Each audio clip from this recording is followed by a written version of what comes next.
Hey, well, Tom Hodson here again to finish up this video. This will be the final part, disassembling it.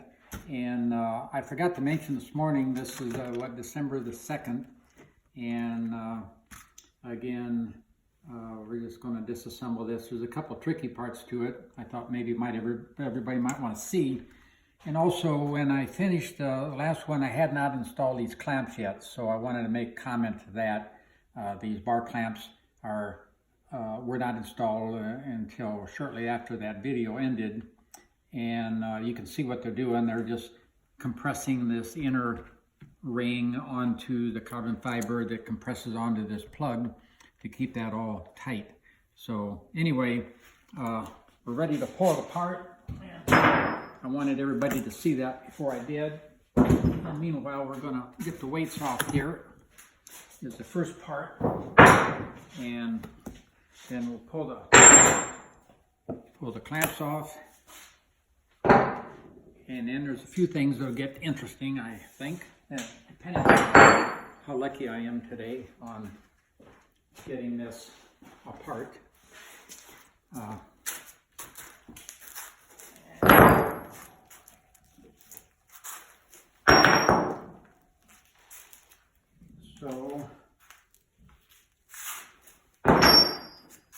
And pull these clamps.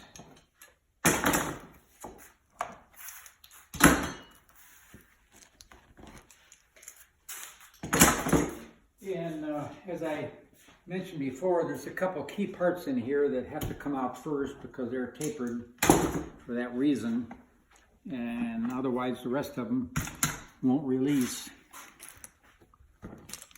And so what I've been doing, which has been working, these two end pieces have to come out first because they're the key. So I tend to just pick this up, put a block under the main frame. You can see that drops down nicely.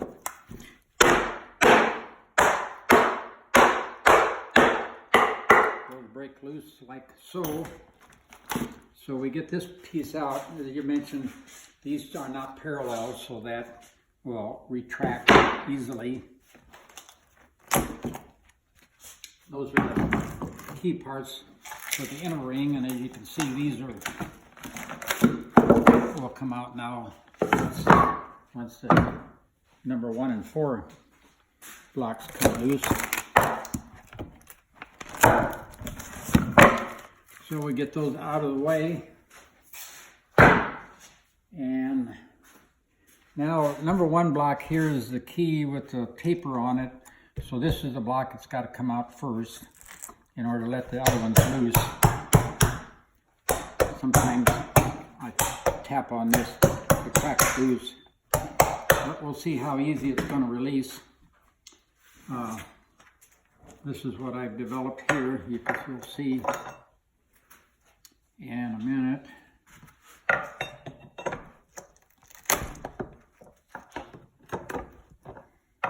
Okay, that came out pretty easy.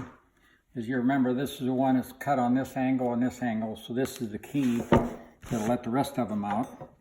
And so then, putting this block inside, I'm pushing down on the part and lifting up on the plug as this. And I'll shove this underneath to finish lifting that up.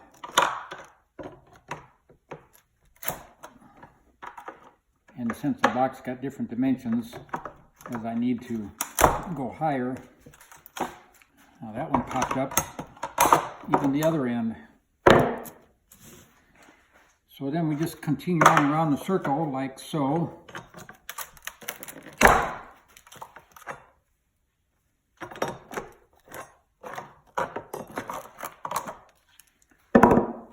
When it works right, it's really slick. Works pretty nice. Otherwise, to extract these plugs, which have no taper on them, would be really difficult. Okay.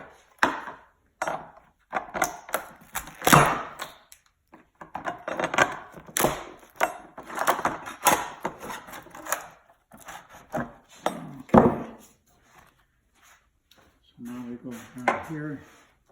number 3 has been a problem for me. Number 3 and 4.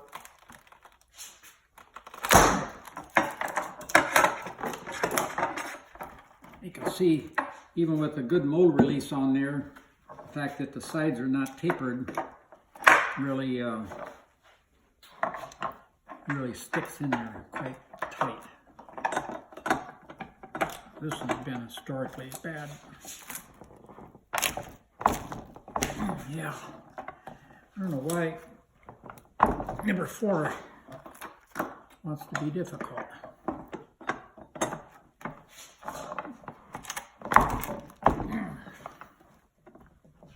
Well, so here's a trick that I've done on occasion. If I get it really loaded up hard, and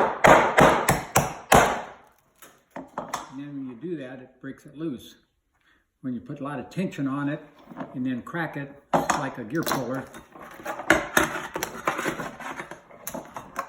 that snap on it will tend to break a lot of things loose once you put tension on it. That was a good example of that. Okay, a couple more. Got another stubborn one.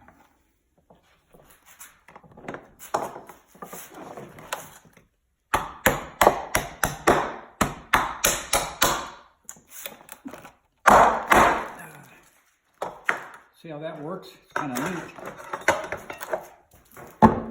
And this one I get from the other side over here.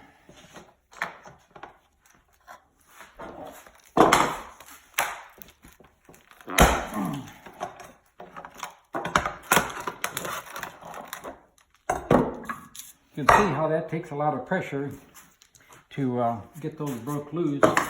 Now the last thing, you get something that's not heavy, and what we want to do here is break these tabs loose here. So actually we're going to pop this out first. So now 2 more things to do.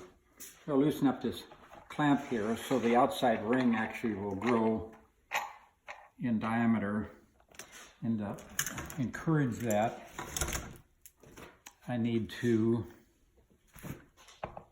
pry this apart so you can see how that opens up here now. So this guy should come out of here pretty easy.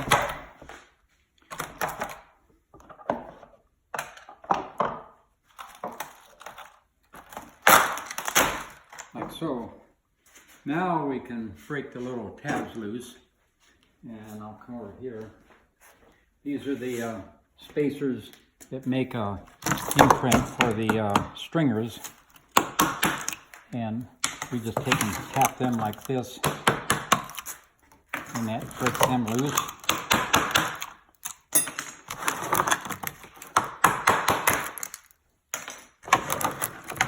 And we got 10 of those around the circle here, and they come off pretty easy because of this red tape, which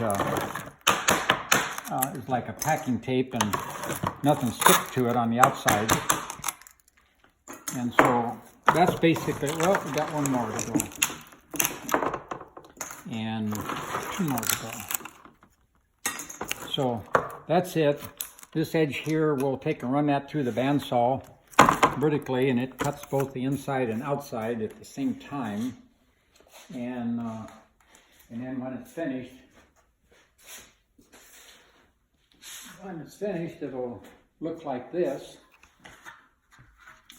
And you can see this is after it's been run through a bandsaw, cut the 2 edges off, and that's ready for